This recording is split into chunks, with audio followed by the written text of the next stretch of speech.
पाठ 4 क्या है? मानव विकास। आज यही पढ़ना है कि मानव विकास क्या होता है, उसको होने से क्या लाभ हैं। ठीक है, तो चलो देखते हैं मानव विकास। तो एक शब्द है विकास और एक शब्द क्या होता है? वृद्धि। ठीक है, वृद्धि और विकास को हम लोग सामान्यतः एक अर्थ में ले लेते हैं, लेकिन यह दोनों अलग है। ठीक है, वृद्धि का अर्थ है किसी चीज़ में मात्रात्मक परिवर्तन, यानी कि उसकी मात्रा में बढ़ोतरी होना या घटोतरी होना।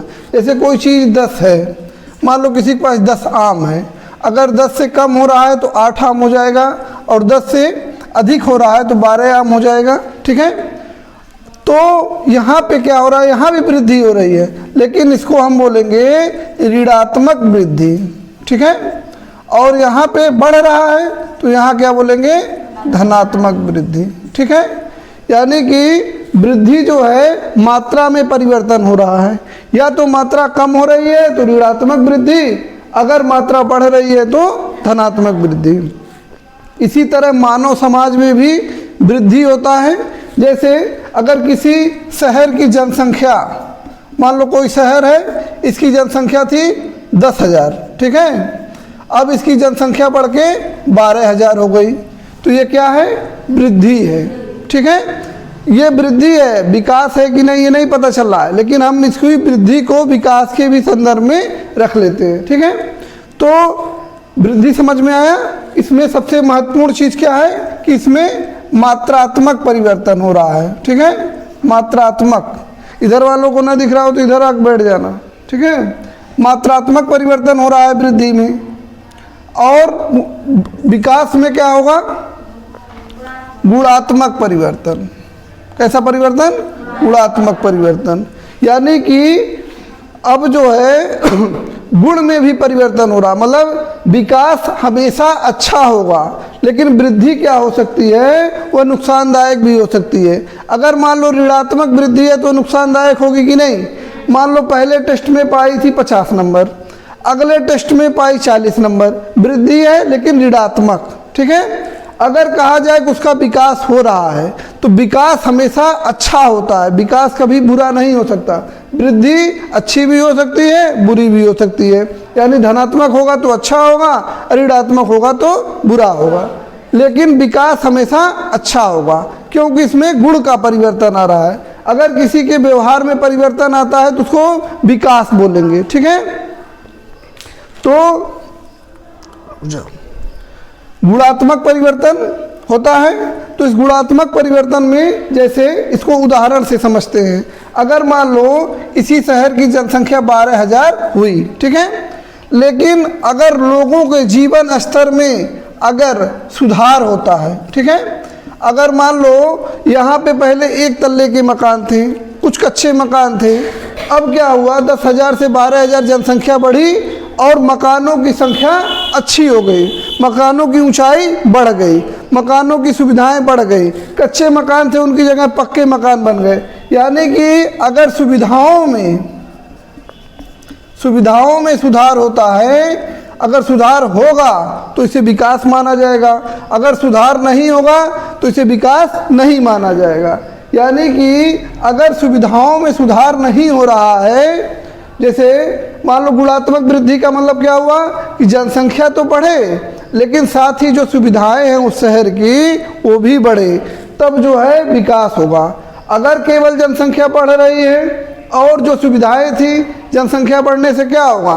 मान लो किसी क्षेत्र की जनसंख्या जब बढ़ती है तो क्या होगा? छोटे छोटे झुग्गी बनने लगेंगे, ज़मीन नहीं मिलेगी तो पतले पतले घर, छोटे छोटे घर जहाँ हवा नहीं पहुँचती है तो सुविधाओं में गिरावट होगी। तो वृद्धि तो मान सकते हैं लेकिन वह विकास नहीं है। समझ में आया इतना? तो और देखिए एक अंतर और है वृद्धि और विकास में कि यह मूल्य सापेक्ष होता है। ठीक है, अरे ये मूल्य निरपेक्ष होता है और विकास मूल्य सापेक्ष होता है। तो मूल्य निरपेक्ष का मतलब क्या है कि वह किसी से तुलना नहीं की जाती है। जैसे विकास को मापा जाएगा तो विकास मापने के लिए मतलब विकास का कोई स्तर नहीं होता है। ठीक है, मान लो तुमको अभी विद्यालय किसी को पढ़ने मान लो विकास मापना है तो यह किसी के सापेक्ष मापा जाएगा।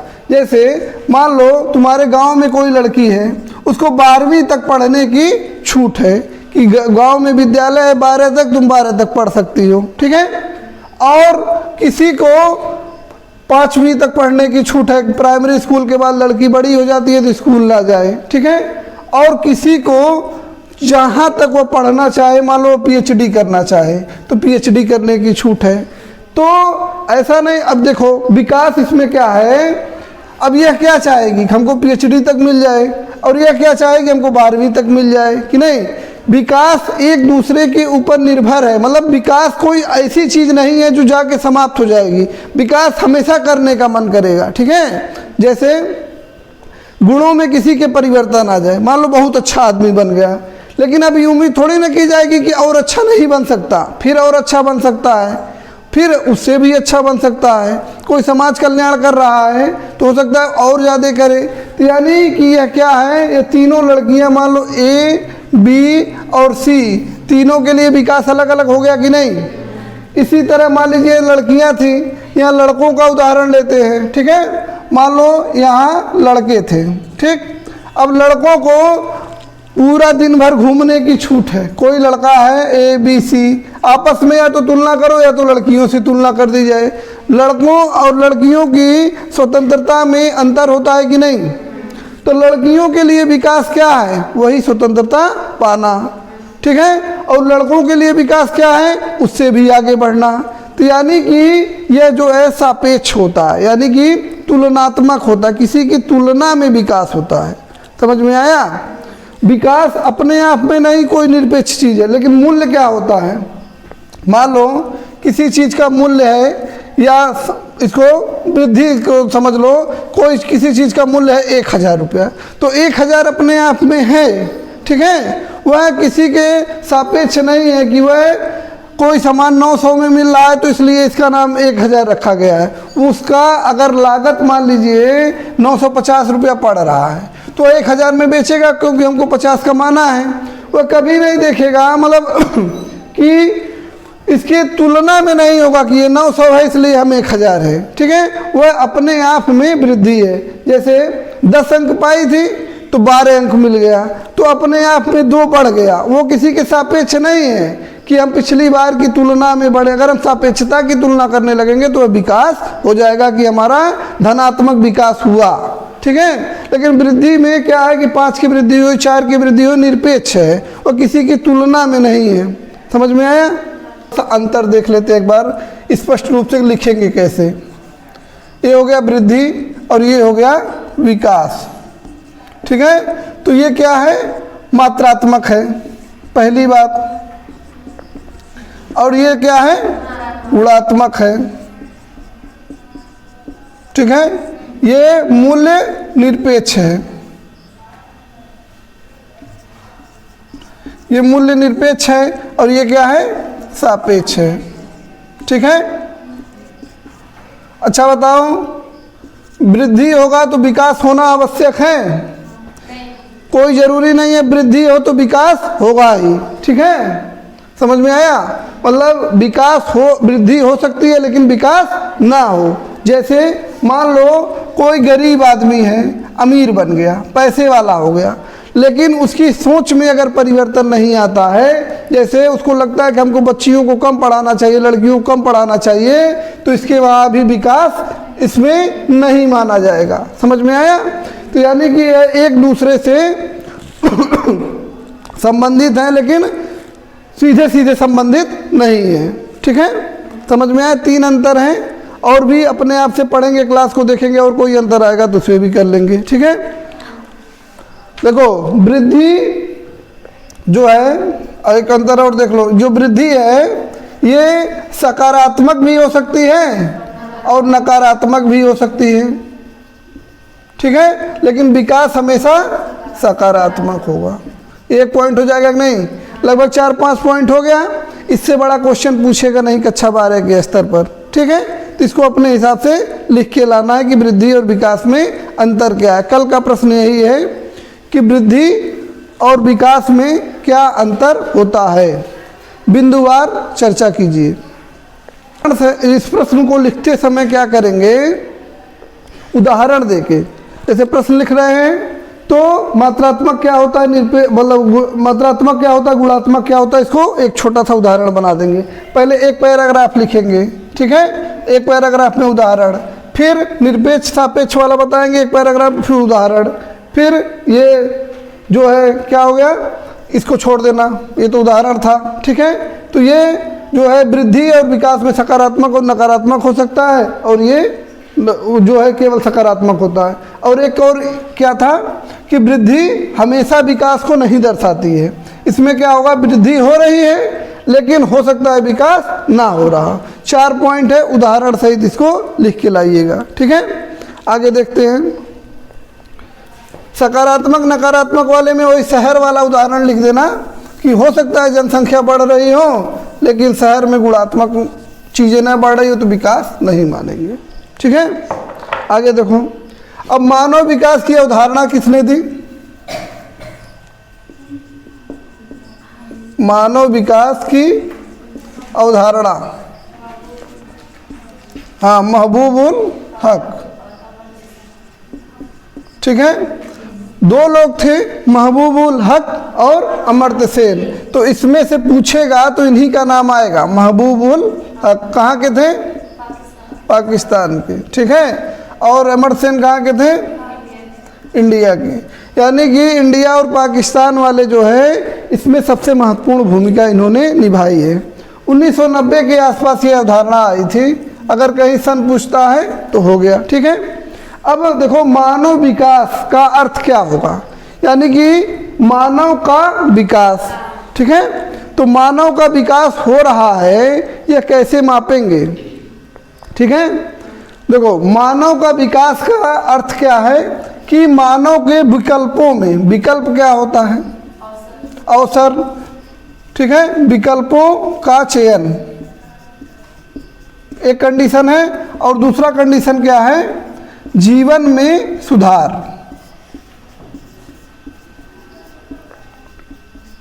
ठीक है।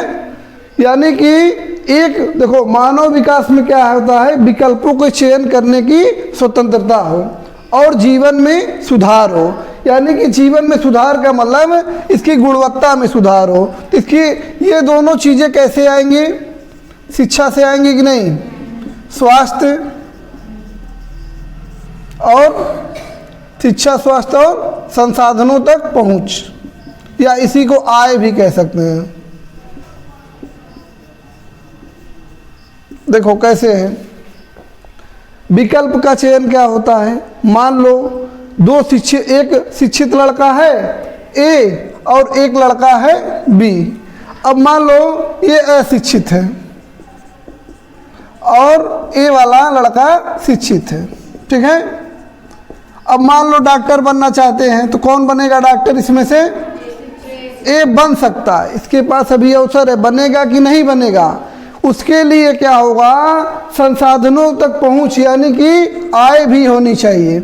अभी तो इसको विकल्प चयन करने की स्वतंत्रता है कि नहीं, मतलब ये डॉक्टर बनना चाहे तो बन सकता है, लेकिन अगर इसके पास संसाधन की कमी है तो हो सकता है ना बन पाए। मतलब बन सकता था, बहुत तेज लड़का था लेकिन फीस भरने के लिए पैसे ना हो सकता है, लेकिन इसके पास विकल्प है बनने का, नहीं है, ठीक है। यानी ए के पास विकल्प है लेकिन हो सकता है आय की वजह से वो विकल्प का चयन ना कर सके। लेकिन यह क्या हुआ, शिक्षा न होने के कारण जो है विकल्प का चयन नहीं कर सका, ठीक है। इसी तरह कोई दूसरा उदाहरण लेते हैं पैसे का। मान लो कोई आदमी बीमार है, ठीक है, मान लो 2 व्यक्ति हैं ए तथा बी, दोनों लोग बीमार हैं, किससे, दिल की बीमारी से, हार्ट के, ठीक है। अब मान लो हार्ट को बदल दिया जाए तो वह सही हो सकता है। ए व्यक्ति जो है ये अमीर है और दूसरा व्यक्ति क्या है, गरीब है, तो किसके पास विकल्प की स्वतंत्रता है, अमीर के पास। यानी कि यह विकल्प का चयन कर सकता है, यह विकल्प का चयन नहीं कर सकता, ठीक है। एक देखो शिक्षा वाला देख लिया गया, एक संसाधन वाला, संसाधन की पहुंच, यानी कि इसी को हम आय बोलेंगे। आय वाले का उदाहरण यही है कि नहीं, हो गया। शिक्षा वाले का उदाहरण ये हो गया। एक स्वास्थ्य वाले का भी उदाहरण देख लेते हैं। जैसे मान लो किसी को दौड़ में मतलब उसको एथलीट बनना है, दो लड़के हैं, एथलीट बनना है या दौड़ धावक बनना है, यानी कि दौड़ने वाला बनना है, ठीक है।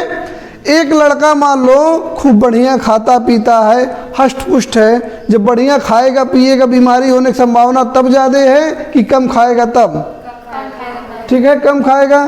तो मान लो इसमें एक लड़का ए एक लड़का है बी, तो कम खाने वाला ये है और ये जो है स्वस्थ है, यानी कि इसको अस्वस्थ बोल देते हैं। ये स्वस्थ है ये अस्वस्थ है, ठीक है। अब देखिए, अब मान लीजिए दौड़ वाली कोई प्रतियोगिता हो रही हो तो जीतने की संभावना या भाग लेने की संभावना किसकी है? बी की, कि नहीं? ये हो सकता है कि विकल्प का चयन ही ना कर पाए। इसको मान लो कोई गंभीर बीमारी है, पोलियो की बीमारी है, कोई भी ऐसी बीमारी है जिसकी वजह से दौड़ नहीं सकता या किसी कार्य में भाग नहीं ले सकता, यानी कि शिक्षा, स्वास्थ्य और संसाधनों के कारण विकल्पों का चयन करने में समस्या होगी कि नहीं, ठीक है। और देखिए, जीवन में सुधार भी इन्हीं कारणों से होगा कि नहीं।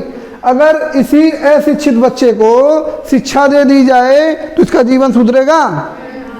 अब स्वास्थ्य में अगर सुधार कर दिया जाए तो ये सुधर जाएगा, ठीक है। अगर संसाधनों तक पहुंच, उसको गरीब आदमी है उसको भी उतना ही पैसा हो जाए तो अभी अपना हार्ट ट्रांसप्लांट कर सकता है कि नहीं।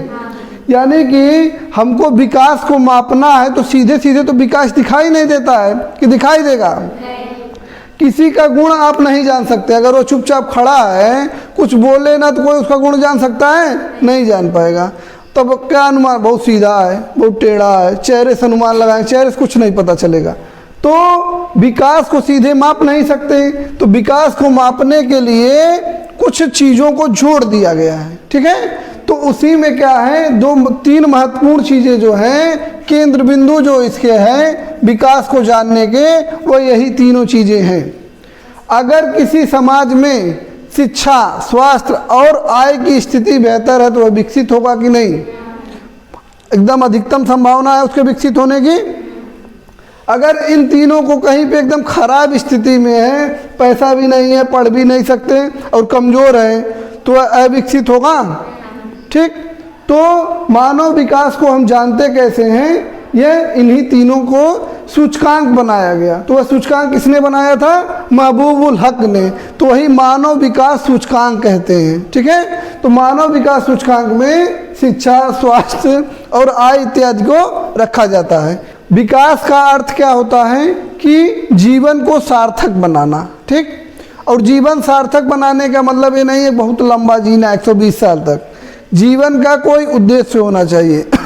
कम जियो लेकिन बढ़िया जियो। तो उद्देश्य क्या होना चाहिए कि कोई सामाजिक उद्देश्य हो, किसी चीज़ को प्राप्त करना हो या समाज का उत्थान करना हो, ठीक।